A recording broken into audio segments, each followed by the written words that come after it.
Shalom, selamat pagi Bapak Ibu Saudara sekalian.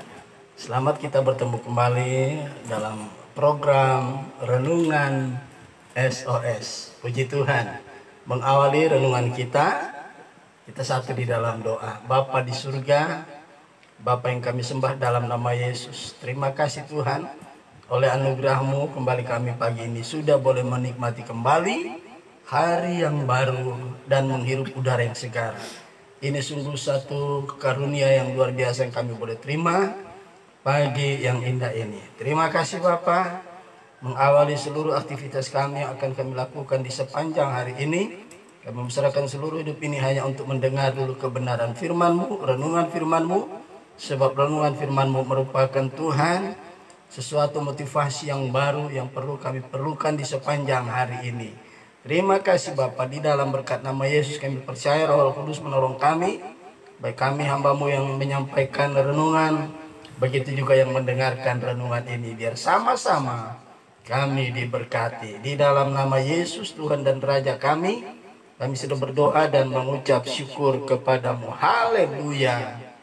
Amin. Puji Tuhan. Bapak Ibu Saudara sekalian, kita akan meneruskan kembali renungan kita, masih berada di dalam Matius pasal 1 ayat 1 sampai ayat yang ketiga, dengan judul yang tetap sama, yaitu orang-orang yang dikategorikan sebagai orang yang berbahagia di hadapan Tuhan. Nah, kemarin sudah membahas kita tentang 5 hal ya yang telah dilakukan oleh orang percaya ya. Jadi dengan kelima hal yang dilakukan oleh orang percaya ya, ketaatan dalam melakukan kebenaran firman Allah ya, itu akan mendatangkan dampak ya, akan akan menghasilkan sesuatu dalam kehidupan orang percaya ya. Nah, jadi saat ini kita akan melihat dampak yang dialami oleh orang-orang percaya sebagai akibat ya, mentaati melakukan kelima hal yang sudah kita lewati bersama hari-hari kemarin. Nah, dampak yang pertama yaitu kemarin kita sudah baca di Mazmur pasal 3 ayat 1, demikian bunyi firman Tuhan.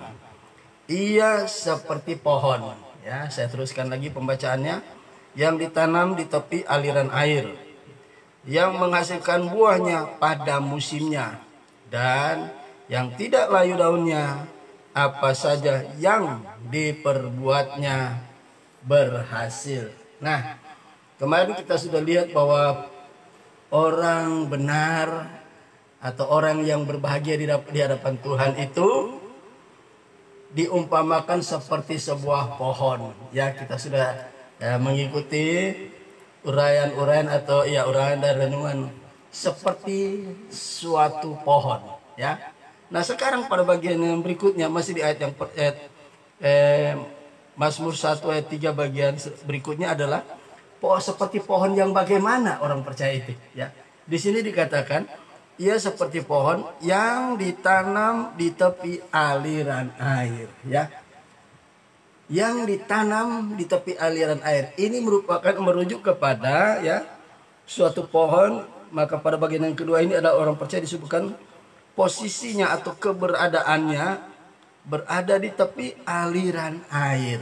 Nah, saudaraku, air itu merupakan salah satu ya dari kebutuhan pokok semua makhluk hidup ciptaan Tuhan. Nah, itu binatang maupun tumbuh-tumbuhan perlu air. Ya, itu air sangat vital. Itu salah satu kebutuhan utama. Kalau mungkin saya boleh katakan, mungkin biar nggak makan asal ada bisa minum, itu sudah puji Tuhan ya.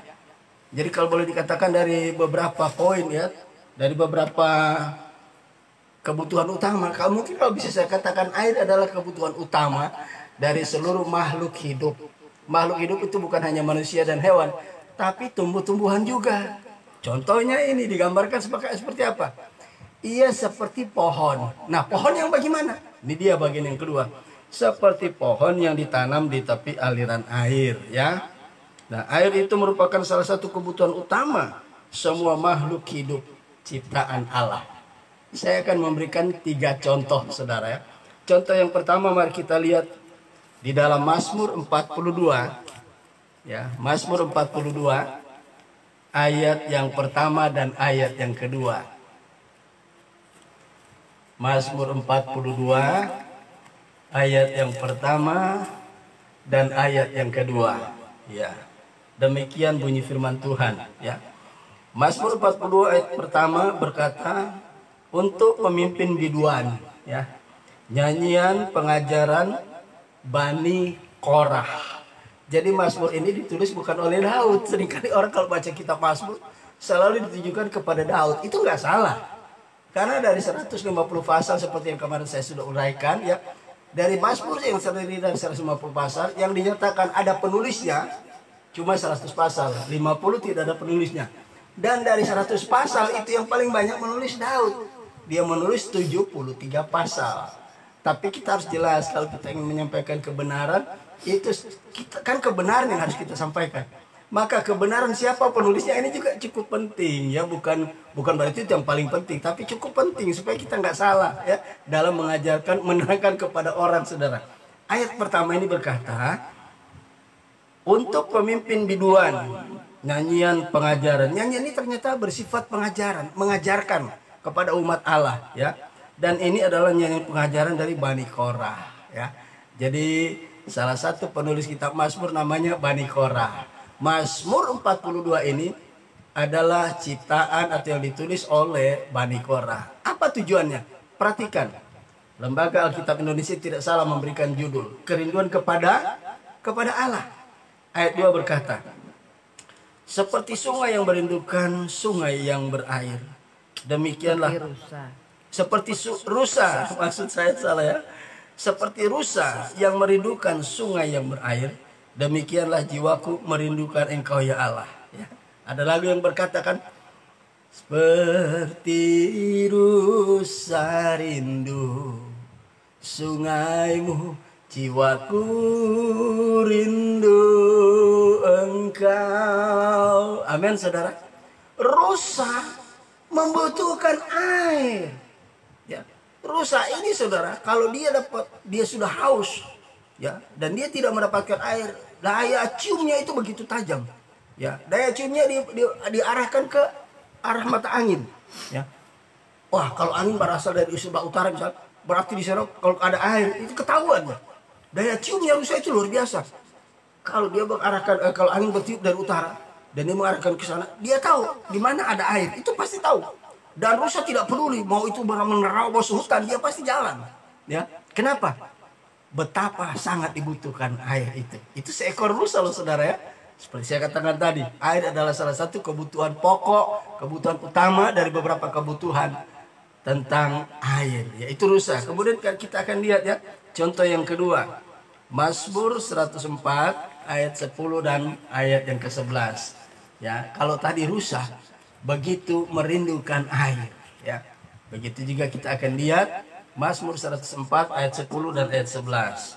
Demikian bunyi firman Tuhan.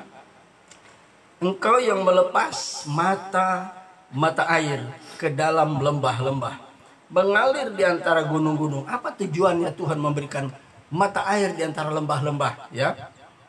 Untuk apa, saudara? Memberi minum segala binatang di padang.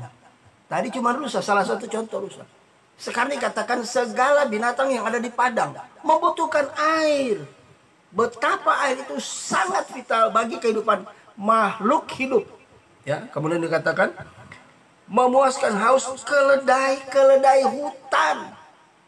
Bayangin, melepaskan haus, ya, di sini dikatakan, ya, memuaskan haus keledai hutan, ya. Karena itu, saudara, betapa pentingnya air ini bagi makhluk yang hidup, ya. Itu contoh yang kedua, ya. Nah, sekarang kita akan lihat, ya. Jadi betapa air itu merupakan salah satu kebutuhan utama dari makhluk hidup. Nah, kalau rusa membutuhkan air, binatang-binatang di padang, ya, keledai hutan membutuhkan air. Bagaimana dengan manusia, ya? Ya, orang yang berbahagia dikategorikan sebagai seperti suatu pohon. Pohon yang di mana? Pohon yang bagaimana dan di mana? Pohon yang ada di tepi aliran air. Saudaraku, kalau pohon itu, kalau orang percaya, orang berbahagia diumpamakan seperti pohon. Air di sini diumpamakan seperti apa, saudara? Sebab air kebutuhan utama loh, ya. Air di sini dibutuhkan. Air ini menggambarkan tentang siapa? Ya, mari kita buka, ya. Yohanes pasal 4. Nah ini dia. Air apa yang dimaksud di dalam ayat, di dalam Mazmur ini, ya. Ia seperti pohon. Pohon seperti apa? Yang ditanam di tepi aliran air. Nah ini kita mesti tahu, ya. Di dalam Yohanes pasal 4 ayat 13 sampai ayat yang ke-15 demikian bunyi firman Tuhan. Ayat yang ke-13 sampai ayat yang ke-15 demikian bunyi firman Tuhan. Jawab Yesus kepadanya, barang siapa minum air ini, ia akan haus lagi. Tetapi barang siapa minum air yang akan kuberikan kepadanya, ia tidak akan haus untuk selama-lamanya. Sebaliknya, air yang akan kuberikan kepadanya akan menjadi mata air di dalam dirinya, yang terus-menerus memancar sampai kepada hidup yang kekal. Ya. Ini percakapan antara Yesus dengan perempuan Samaria. Ya. Perempuan Samaria terkenal dia adalah perempuan yang tidak baik. Ya. Makanya kenapa dia mengambil air pada waktu tengah hari. Ya. Sedangkan murid-muridnya, ya, ketika Yesus dan murid-muridnya akan melewati Samaria, dia mampir di tepi perigi, ya, atau di tepi sumur, ya. Sumur itu ada di kota Samaria, tepatnya di desa Sikar. Ternyata sumur ini digali oleh Yakub, salah satu moyang Israel. Bayangin saudara, perigi Yakub yang digali pada zaman Yakub sampai pada zaman Yesus, umurnya berapa lama? Ya, umurnya berapa lama? Waktu Yesus ketemu dengan perempuan Samaria ini. Umur dari sumur yang ada di perigi Yakub ini, yang ada di kota Sikar ini, diperkirakan umur ini sudah 1.400, 1.500 tahun lamanya. Ya, ini sumur ini masih mampu memberikan kehidupan, kebutuhan hidup bagi makhluk hidup orang-orang Samaria. Tetapi pada waktu Yesus datang di tepi perigi Yakub yang ada di kota Sikar itu, apa yang terjadi? Bertemulah Yesus dengan perempuan Samaria. Ya. Nah perempuan Samaria ini datang pada waktu tengah hari karena dia takut diolok, diejek, dihina orang sebab dia perempuan yang tidak baik. Sampah masyarakat pada waktu itu. Ini perempuan Samaria tidak baik, tapi dia ketemu dengan Yesus, aneh bin ajaib. Ya, Yesus membuka pembicaraan kepada perempuan Samaria di ayat yang ke-9. Di situ Yesus katakan, berikanlah aku air. Ya. Kemudian perempuan Samaria meresponi, masakan kau orang Yahudi, aku orang Samaria yang tidak beramah-ramahan, yang tidak bergaul, meminta air kepada aku orang Samaria. Nah, maka terjadilah dialog itu seperti yang saya bacakan tadi, ya, kata ayat yang ke-13. Jawab Yesus kepadanya, barang siapa minum air ini, ia akan haus lagi. Ya, ini cuman perigi Yakub aja umurnya 1.400, 1.500 tahun lamanya. Ya, sejak digali oleh Yakub, ya, dia akan haus. Bayangin, mata air yang digali oleh Yakub. Yakub yang hidup 1.500 tahun di muka Yesus, bahkan lebih, ya, mampu memberikan kehidupan kepada orang Samaria. Ya, nah ayat 14. Tetapi barang siapa yang minum air yang akan kuberikan kepadanya, ia tidak akan haus lagi selama-lamanya. Sebaliknya, perhatikan yang Yesus katakan. Sebaliknya air yang akan kuberikan kepadanya akan menjadi mata air di dalam dirinya, yang terus-menerus memancar sampai kepada hidup yang kekal. Ya. Kemudian ayat 15 Yesus katakan, kata perempuan itu kepadanya, Tuhan, ya, berikanlah aku air itu supaya aku tidak haus dan tidak usah datang lagi ke sini untuk menimba air. Saudaraku yang kekasih, kita lihat air yang dimaksud di sini oleh Yesus adalah air kehidupan, bukan air secara jasmani. Ya, perempuan Samaria itu langsung tertarik. Ya, bagi orang yang tidak memiliki kesukaan akan kebenaran firman Allah, tidak menarik firman Allah bagi mereka. Yang padahal firman Allah itu adalah air kehidupan yang membangun kehidupan orang percaya. Kerohanian orang percaya itu hidup. Bahkan dia akan memancar kepada keluar menjadi berkat bagi banyak orang. Nah, perempuan Samaria ini membutuhkan air hidup itu. Saudaraku, air hidup yang dimaksud di sini tidak lain adalah Yesus itu sendiri, saudara ya. Yesus adalah air kehidupan ya. Ada lagu tempo dulu bunyinya begini. Yesuslah air kehidupan, Yesuslah roti kehidupan, Yesuslah air kehidupan. Siapa makan, siapa minum, dapat hidup selamanya.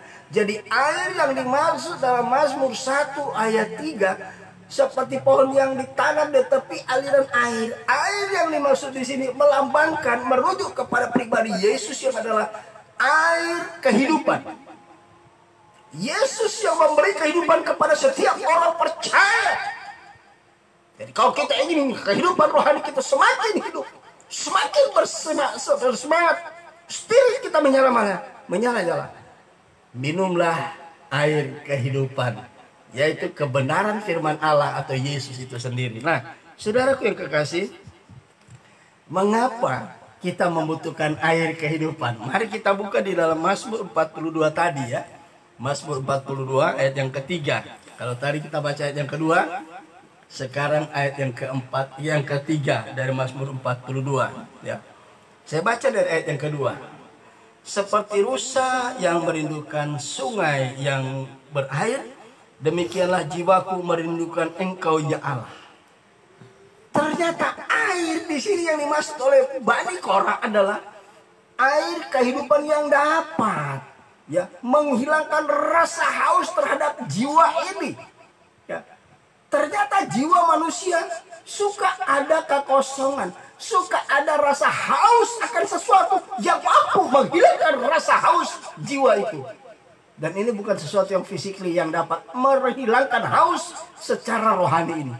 Harus sesuatu yang rohani, yaitu air. Ya, di sini ayat 3 dikatakan, jiwaku haus kepada Allah yang hidup. Ya, saudara, jiwa manusia seringkali ada kekosongan. Dan kekosongan itu akan mudah dipergunakan oleh iblis, dia bekerja di sana. Itu sebabnya setiap orang percaya sangat membutuhkan air kehidupan, membutuhkan kehadiran Yesus di dalam setiap pribadi orang percaya.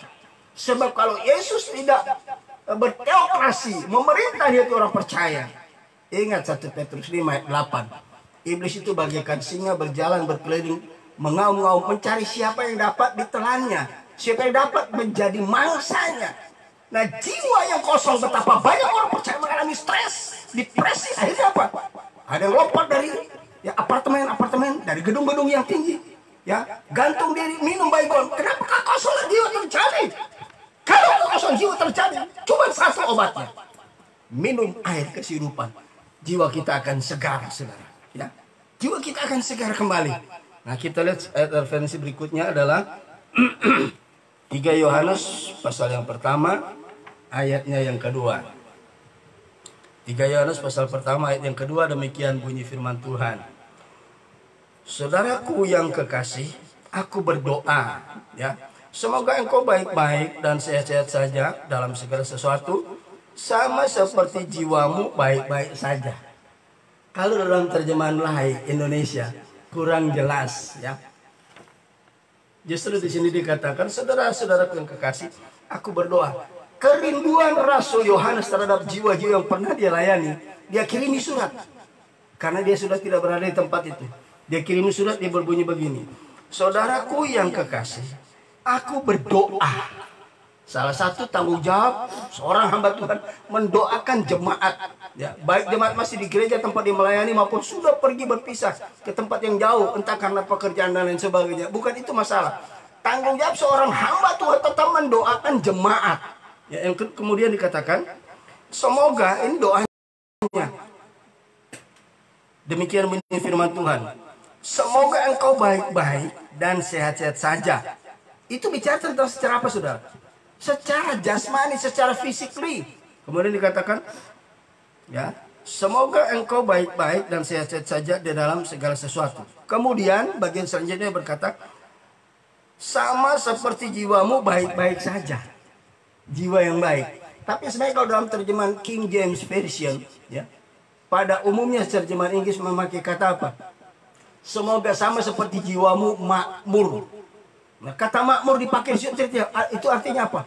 Jiwaku disegarkan. Mari kita lihat, ya. Mari kita lihat, ya. Mazmur 19 ayat yang ke-8, ya. Jiwaku disegarkan seperti rusa rindu sungaimu, jiwaku rindu engkau. Amin, saudara. Jiwa manusia memerlukan kehausan akan air yang hidup. Mazmur 19 ayat yang saya akan lihat dulu, ya. Ayat yang ke-7, ayat yang ke-8, demikian bunyi firman Allah, ya. Taurat Tuhan itu sempurna. Firman Tuhan itu sempurna, menyegarkan jiwa. Semoga keadaanmu baik-baik semua dalam segala hal yang Rasul Yohanes katakan, dan sama seperti jiwamu makmur. Makmur artinya segar. Saudara, kalau jiwa kita segar, Roma 12 ayat 9 bilang apa? Janganlah hendaknya kerajaanmu kendor, biarlah rohmu menyala-nyala dan layanilah Tuhan. Kalau kita ingin melayani Tuhan, merasakan hubungan yang intim dengan Tuhan, jangan sampai roh kita tidak menyala-nyala. Bagaimana caranya supaya roh kita tetap menyala-nyala melayani Tuhan? Jangan sampai kendor kerajinan kita, sebagaimana sebagian orang berbuat. Amin. Ibrani 10 penulis Ibrani berkata, ya, janganlah kamu menjauhkan diri dari pertemuan-pertemuan ibadah sebagaimana beberapa orang berbuat. Menjelang apa? Kedatangan Tuhan sudah tidak lama lagi, saudara, ya. Tanda-tanda zaman membuktikan kedatangan Tuhan kedua kali tidak lama lagi. Jangan sampai kita tinggalkan persekutuan ibadah. Bahkan penulis Ibrani berkata, marilah kita semakin giat melakukannya, dan karena hari Tuhan yang semakin dekat itu. Saling menasihati, ayo kita ke rumah Tuhan, ayo kita ke persekutuan, ayo kita ke ibadah raya, ayo kita ke ibadah rayon dan lain sebagainya. Supaya kita punya roh tetap menyala-nyala. Itu memiliki jiwa yang segar, saudara. Amin. Maka Tuhan berkata, barang siapa yang berletih lalu letih lesu dan berbeban berat, datang kepadaku, aku akan memberikan apa? Kelegaan, kesegaran luar biasa yang Tuhan berikan. Air hidup di dalam kehidupan manusia sangat perlu, supaya air itu akan memancar keluar, menjadi mata air dan memancar keluar. Kita akan menjadi saluran berkat bagi banyak orang ketika kita ada kehausan akan air hidup. Puji Tuhan. Tuhan Yesus memberkati. Kita lanjut pada bagian yang selanjutnya pada besok pagi hari. Sebelum mengakhiri renungan ini, kita dengarkan satu pujian bagi Tuhan.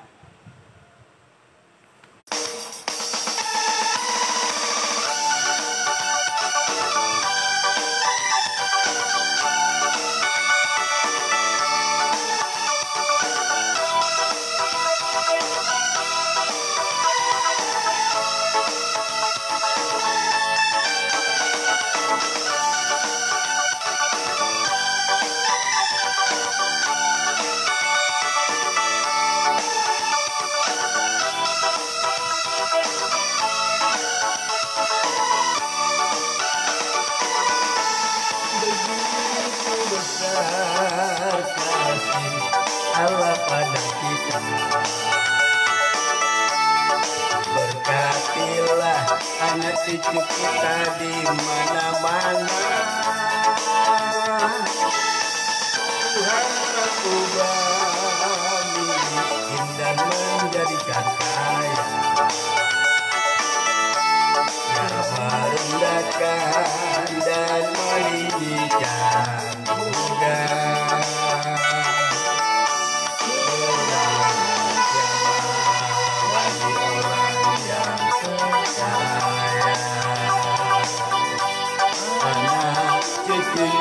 pasti tidak akan meminta-minta. Karena Allah menggenapi firman-Nya. Ada yang mustahil bagi orang percaya.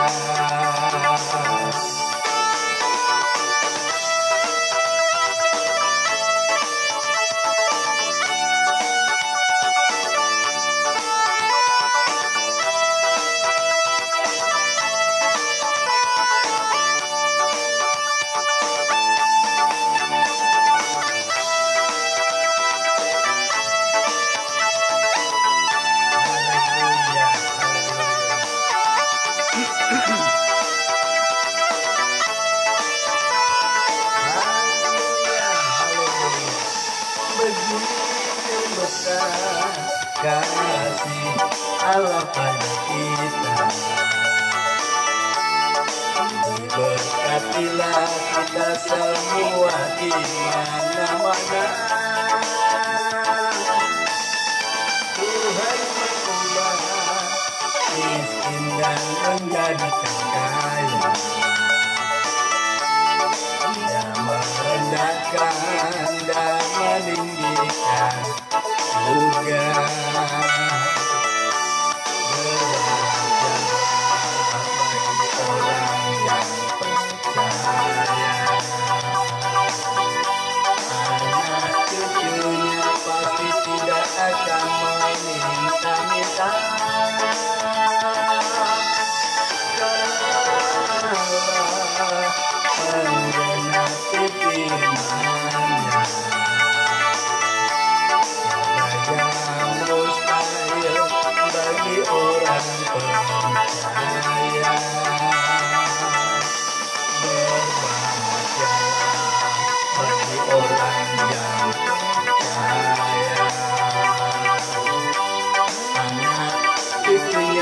Pasti tidak akan meminta-minta. Karena Allah menggenapi firman-Nya. Ada yang mustahil bagi orang percaya. Ada yang mustahil bagi orang percaya. Haleluya. Tiada yang mustahil bagi orang yang berbahagia di hadapan Allah. Haleluya. Puji Tuhan, saya percaya kebenaran firman Allah ini sudah memberkati saudara dan saya. Puji Tuhan. Kita akhiri renungan kita hari ini. Kita tutup di dalam doa. Bapa di sorga, hari ini Tuhan kami, pagi yang indah ini kami dipuaskan jiwa kami oleh air kehidupan Yesus yang ada dalam hidup kami. Biar selalu kami merasa kehausan, sehingga kami boleh melihat kuasa Allah, kuasa kesembuhan, kuasa pujian, kuasa penyembahan lahir keluar dari hati kami, sehingga itu menjadi berkat bagi banyak orang. Bapa, terima kasih Bapa di surga. Sepanjang hari ini kami akan melihat kemenangan demi kemenangan, karena kami memiliki air yang hidup yang memberikan kami selalu puas bersama Tuhan. Ketika kami puas bersama dengan Tuhan, kemenangan demi kemenangan Tuhan anugerahkan bagi kami di setiap aktivitas kami yang berbeda. Terima kasih Bapa. Inilah yang menjadi doa dan ucapan syukur kami di akhir renungan firman-Mu ini. Haleluya, haleluya. Amin. Puji Tuhan. Tuhan Yesus memberkati kita sekalian. Sampai bertemu besok pagi hari. Shalom buat kita semua.